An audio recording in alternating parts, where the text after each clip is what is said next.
We're going to be doing some work on this Trans Am today. I got my hoist and my stand set up back there. We're going to pull the motor out and see if we can fix that leak from the rear main seal. I wanted to give you a picture of this car with the hood shut. But that mechanism is either so gummed up or worn out that it's difficult to close the hood on this car. There's a big number of things that bother me on this car like that. We'll start fixing them as we can until we get a paint job on this. So here it is. I don't know how much of this removal I'm going to film. Maybe I'll just catch some highlights.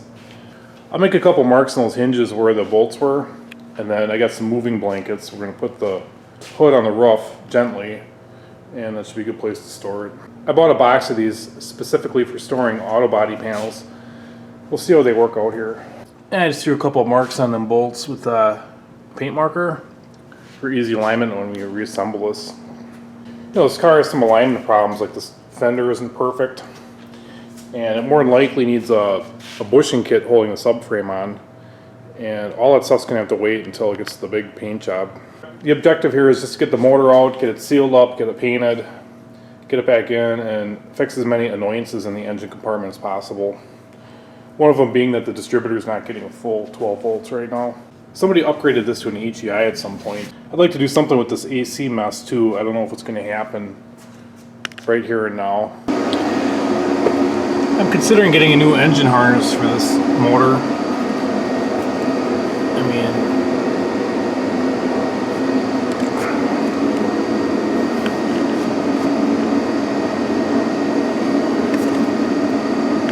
I used heat shrink here. Broken insulation. I got an original numbers matching carb for it. I'm thinking about going back to a divorce choke, but that's all kind of academic. Probably what I'm going to do is I have a couple other Pontiac 455 blocks, and I'll probably eventually build a nice street motor for this, and then keep the original motor on ice somewhere.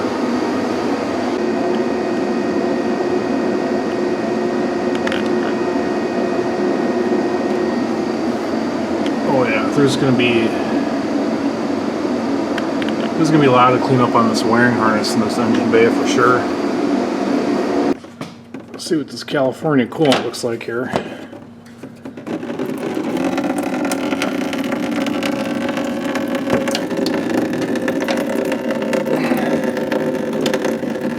It's actually green. When I bought my formula, the coolant was like mud. There's a little tranny fluid on the ground there. Possibly coming out of where that speedo cable goes in. The previous owner had the speedometer corrected on this. If I'm not mistaken, it's a 256 gear in this. Car originally came with a 308 posi. And I was looking for an axle, but then I remembered I have a 73 Trans Am axle in my formula. So I'm going to take that out and put it in this car to make this car as correct as possible. That one was a 342 posi axle.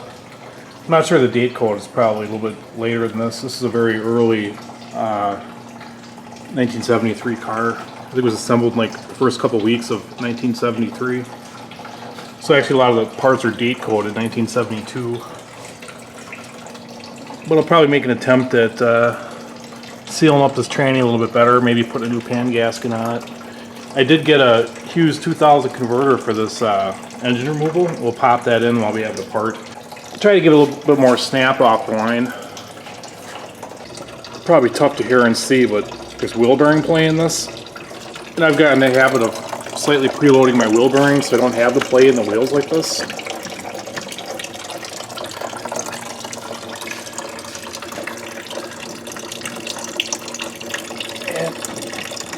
And there's some slop in this front end. It's kind of like starting from scratch with this car. Everything's all dirty underneath here. It's going to be a lot of work. There's a bunch of play in these wheel bearings. I'll re-grease them and preload them a little bit and I'll put it back together. And the brakes need to be going over too. They're super touchy right now. Something ain't right with them. Here's a look at the tranny lines and the line to the vacuum modulator. I mean, this work just looks awful. So I'll more than likely end up bending up some new lines or getting some pre-bent lines for it. Yeah, you can see his body bushings. It's seen better days. There's one up there.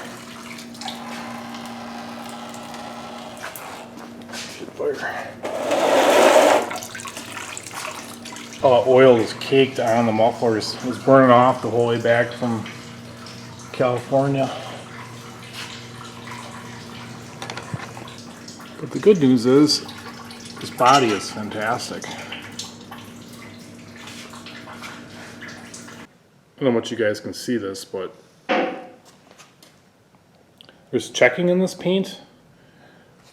It's like whoever painted this car just painted over what was there. And that's why I really don't like the paint job. There's a lot of chips where you can see the original color through it. There's what that's looking like. We're just gonna go bonsai now and start unbolting stuff. These training lines are spliced up front as well. So I'll splice them back, splice in front. We'll get some nice ones in there with some unions. The radiator's out, that was a mess. And we're just looking at this fuel line from that fuel pump. A big chunk of rubber in there. I'll probably just get a pre-bent one from Ames for that. It's the original style fuel pump. Make it look nice and pretty. And it's just pointed out to me that it's actually kinked here pretty good. It's kinked up here by the fitting. Someone painstakingly put this fancy header bolt setup on there. This thing gets just wedged up against the tube so the bolt can't back out. These will not be going back on. They used one of these thin metal jobs. It was leaking in the front and in the back. No surprise there. I'm a bit of a fan of the paper gaskets when it comes to headers. Well, I got the gasket inside 2 out. You can see that was leaking too. A couple of bolts were extremely difficult, and I probably spent about an hour on it. So I'm going to wrap it up for day 1. We'll be back at it tomorrow. It's the next day, working in the car by myself here, but I'm going to see if I can get the motor out anyhow. Is that a jagged mess there in that fuel inlet? Got the starter out. It was installed with a bunch of shim. Not sure what's going on there. So the trans is leaking, and I just made the decision I'm going to take that out as well and try to get it all sealed up. Take a closer look at it once it's out, but I'm going to drain the fluid right now to try to minimize the mess. I'll put a plug in this pan on reassembly. So the passenger side header came right out. It appears to be a Hedman header. Don't know what happened to it there. Extremely porous weld. Got my trusty carpenter's level out here, and this header actually looks fairly flat. Alright, I think I got everything off of it here.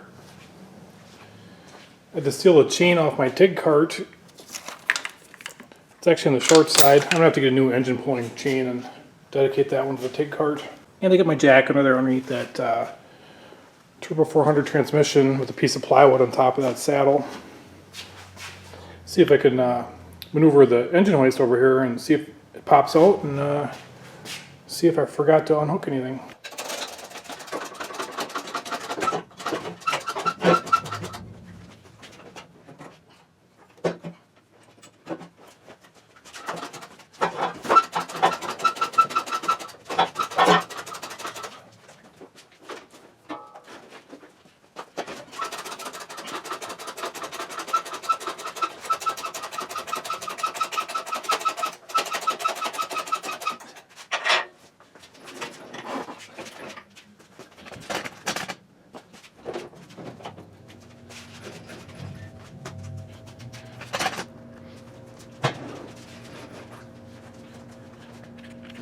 Alright, we're going to put on the sand right away.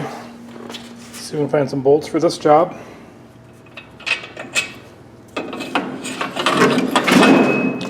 Get her bolted up on there. I got it started. I loosened all these. I got my bolts started. I'll try and center this device and then snug these 4 bolts down. What's that here? I just cut these trans lines with a bolt cutter. I knew I wasn't using them. I just pulled the tranny forward and set it down on the ground and then lifted the car up off of it. There's a massive mess going on here right now, and I think what I'm going to do is I'm going to clean this garage up in its entirety before I continue. But before I do that, One thing that's really bugging me on this motor is it's like epoxy or something on it. I don't know what the hell this is. And I'm going to peel it off there and see if there's any kind of crack underneath there. Pray to God there isn't. Silicone. It's like a stamp or a seal in it. I don't know what the deal with that is. Dodged a bullet there. That area appears to be fine. They probably rebuilt it and just put their stamp in it. She really needs a good cleanup. Here's how this distributor was when I got the car. It's not even locked down. For any of you Pontiac buffs, the serial number is stamped in right in the front here. And as best I can tell, this is not a restamp. It matches my VIN perfectly. The old timing chain cover's seen better days. Sure is an oily bugger. There's multiple repaints on it. It ran damn fine though, and that's the good news. That's all for now. Drop a comment if you feel like it. Otherwise, thanks for watching, and we'll see you soon.